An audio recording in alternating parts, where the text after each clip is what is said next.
Hello everyone, Assalamu Walaikum. How are you all? I hope you are well.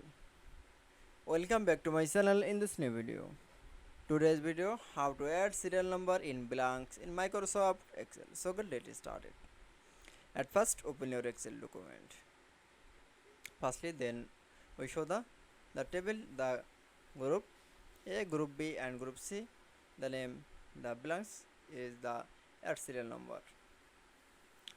Firstly, then you can see is select the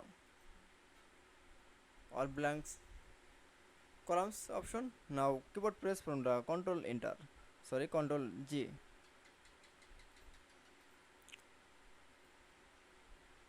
Control G. Now click for the special option, then click for the blanks option. Now for OK.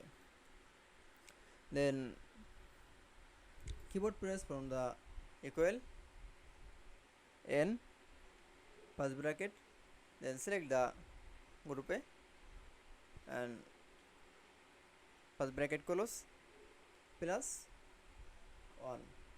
Now keyboard press from the enter. That's okay. Then we show the add serial number in blanks Microsoft Excel. Group A 1 2 3 4, group B 1 2 3 4, group C 1 2 3 4. That's okay. I hope to enjoy the video. Please like, comment, share and subscribe my channel. Thanks for